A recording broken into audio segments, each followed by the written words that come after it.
Rémi est-il vraiment à l'origine des homme-jacquins qui touchent les habitants de cette Dans Demain nous appartient?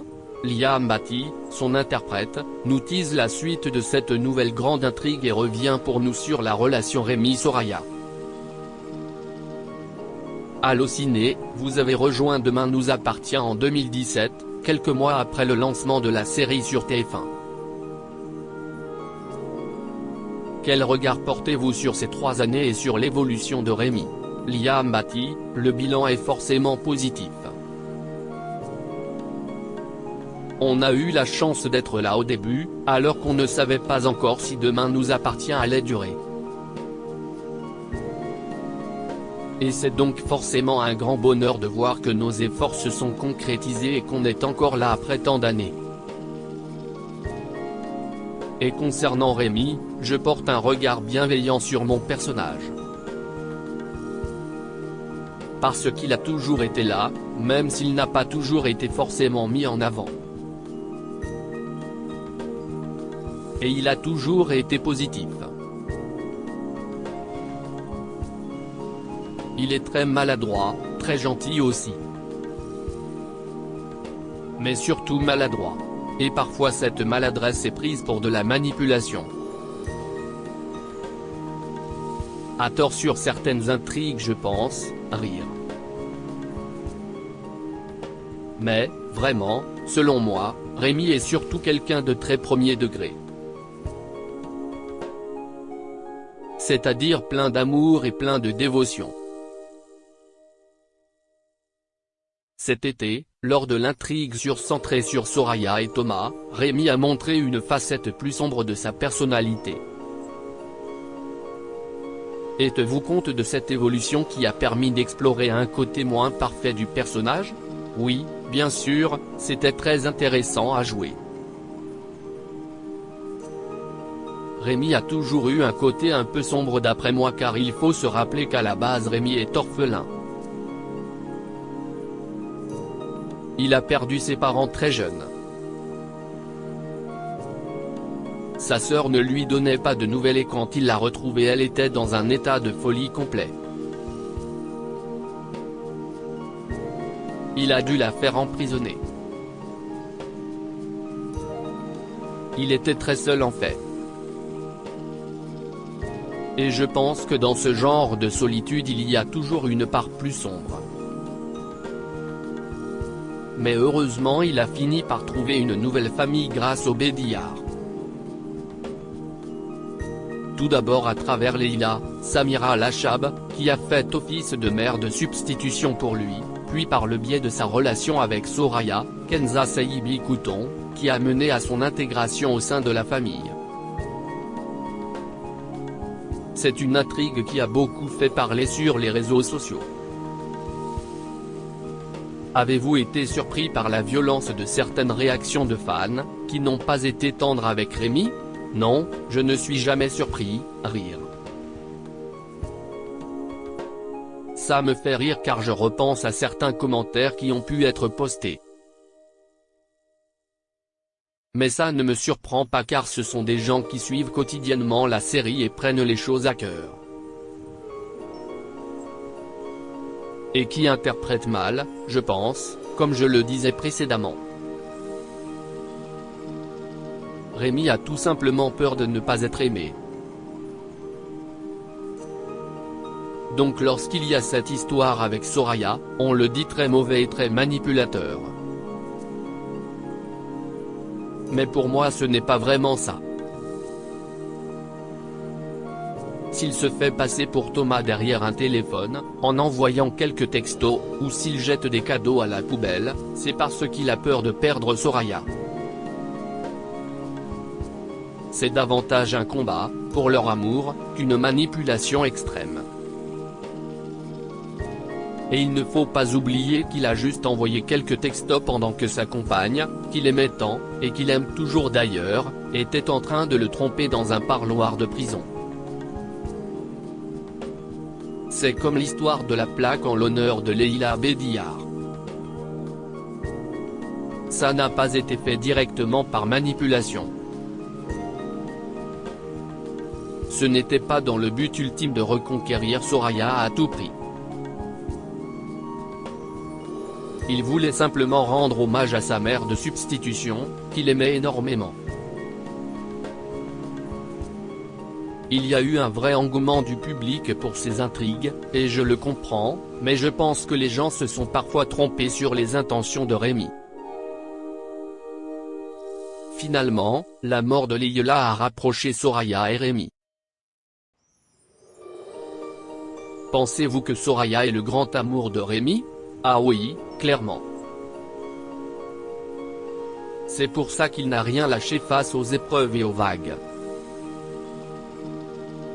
Et il l'a dit précédemment.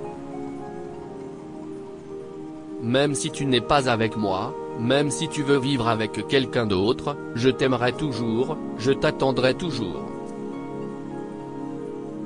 Donc pour lui, oui, Soraya est son grand amour, ça ne fait aucun doute. Aviez-vous la sensation, avant la liaison entre Soraya et Thomas, que le couple Rémi-Soraya était tout de même devenu un peu plan-plan et que c'était bien que les scénaristes de Demain nous appartient fassent un peu bouger les choses, peut-être un peu, dans ce qu'il y avait à jouer. Mais c'était quand même plutôt intéressant de voir qu'on était le seul couple à tenir et à ne pas se tromper durant 3 ans, rire. Donc peut-être qu'au niveau des intrigues, c'était parfois un peu plan-plan car c'est une série qui bouge beaucoup. Mais c'était aussi intéressant de jouer un couple qui avait une certaine stabilité. Après, bien sûr, de pouvoir jouer d'autres choses, plus sombres, avec plus de suspense, c'était plus intéressant artistiquement parlant. Dans l'épisode diffusé mardi soir sur TF1, Rémi est accusé par Timothée d'être responsable de l'agression de Lou et d'Eom Jacquin qui touche 7. Que pouvez-vous dire sur ce qui attend Rémi dans les prochains épisodes? Ça va être la descente aux enfers? Ça va être une descente aux enfers, oui. Après, il va falloir essayer de comprendre. Est-ce que c'est justifié? Est-ce qu'il est coupable? Dans l'épisode qui va suivre, un cheveu appartenant à Rémi va être retrouvé chez les Brunet. Mais est-ce que ce cheveu appartient vraiment au voleur, ou est-ce que, si on pousse l'investigation de manière plus intelligente, ce cheveu aurait pu se retrouver chez eux avec des liens directs ou indirects? Et ça c'est la force de nos scénaristes et de notre équipe artistique, que je salue au passage. Ils arrivent à faire durer le suspense. Rémi va donc être au cœur de cette grande intrigue. Et toute la question va être de savoir s'il est coupable de ce Eom Jacquin ou pas. Mais j'ai envie de poser une question anecdotique. Est-ce que Rémi peut vraiment commettre autant de Eom Jacquin? Je ne sais pas, rire. L'histoire le dira. Ce qui est certain c'est que ses proches vont petit à petit douter de lui. À commencer par Nora, car toute cette histoire tombe pile au moment où Rémi projette de partir vivre en Martinique avec Soraya alors qu'il n'a pas d'argent. Oui, on peut se poser cette question dans un premier temps. Encore une fois, Rémi veut absolument faire plaisir à la famille Bédillard. Il veut d'abord réaliser le rêve de Soraya, qui veut partir en Martinique, puis après il veut emmener Nora et Bilal. Donc on peut se poser la question avec quel argent? C'est vrai. Ceci dit, il n'a jamais fait de folie, il a souvent habité chez les Bédillard, donc il pourrait avoir de l'argent de côté. Tout ça c'est un questionnement qui va se mettre en place dans les prochains épisodes. On peut se poser la question à juste titre. Mais je ne peux rien dire de plus. Et les catastrophes ne vont pas s'arrêter là et vont s'enchaîner pour Rémi tout au long du mois de décembre. Que pouvez-vous teaser sur la suite de l'Arche? Il va y avoir des catastrophes, des pressions. beaucoup de retournements de situation. Timothée, Grégoire Champion, est certain d'avoir reconnu ses yeux, mais ce ne sont que des yeux. D'autres, qui ne doutaient pas dans un premier temps, vont se mettre à douter. Tout va se baser sur des suspicions on va dire, et à partir de ça tout le monde va juger Rémi, de manière positive ou négative. Et Victor Brunet, Farouk Bermouga, va lui mettre une pression certaine. Il va y avoir une vraie rivalité Brunet-Valski au cœur de cette arche. Et surtout, ce sera la première fois qu'on verra Victor Brunet avoir peur de quelque chose. C'est assez étonnant. Il va y avoir plein de rebondissements, plein de catastrophes. Et pas que du côté de Rémi. Je suis ravi de cette arche car elle m'a permis d'avoir des interactions avec d'autres personnages. Et puis je pense que Rémi avait besoin de prendre de l'envergure. De devenir un peu plus homme. Parce que c'est bien d'être maladroit, d'être léger, amoureux et plein de dévotion. Mais c'est bien aussi de pouvoir se défendre, s'affirmer, et de grandir tout simplement. Et avec cette arche il va enfin réussir à prendre son envol. Doit-on penser que le couple Soraya-Rémi pourrait à nouveau faire les frais de cette affaire? Ou Soraya va-t-elle au contraire soutenir Rémi coûte que coûte? Ça va être une épreuve. Mais je pense pouvoir dire, sans trop spoiler, que Soraya va soutenir Rémi. Comme elle l'a toujours fait, et comme Rémi l'a toujours fait pour elle. Mais elle va le soutenir encore plus profondément cette fois-ci. On parle de cet éventuel départ en Martinique depuis plusieurs épisodes maintenant. Est-ce que cela va rester une possibilité malgré tout? Car on imagine qu'un tel développement scénaristique entraînerait inévitablement votre départ de la série, ainsi que celui de Kenza Saïbi-Couton, qui incarne Soraya. Le départ en Martinique pourra toujours rester une option. Mais il n'est pas prévu que Kenza ou moi quittions la série. Ce que je peux dire si est que même après les premières péripéties qu'ils vont subir, Soraya et Rémi penseront toujours à partir en Martinique. Mais ensuite, parce que les rebondissements vont être tellement compliqués, est-ce que Soraya va vraiment vouloir partir, avec tout ce qu'elle a déjà vécu par rapport à la mort de sa mère? Si est une autre question. On le saura à la fin de l'arche justement.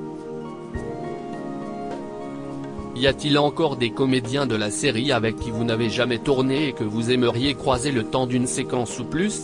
C'est très étrange car je suis dans Demain nous appartient quasiment depuis le début mais il y a encore des acteurs que je n'ai jamais croisés dans la série.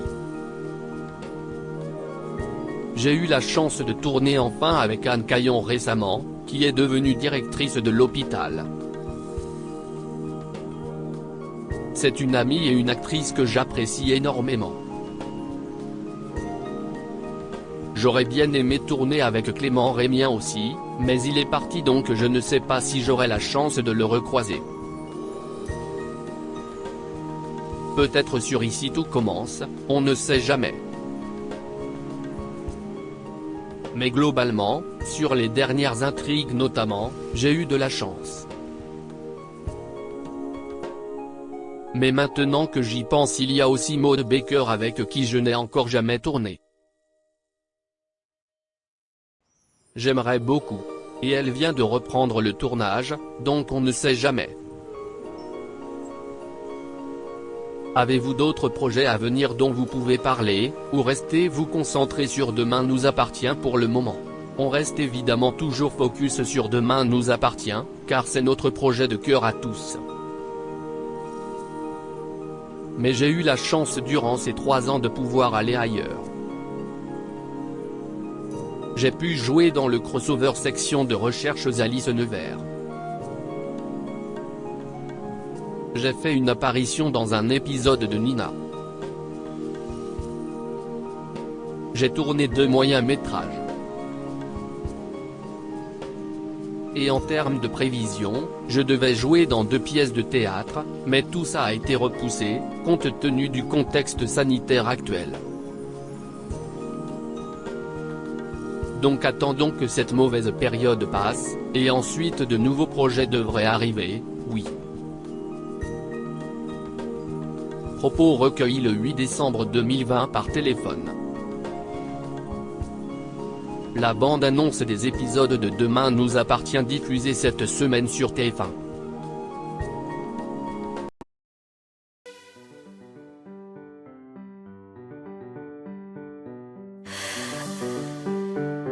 The man I love just had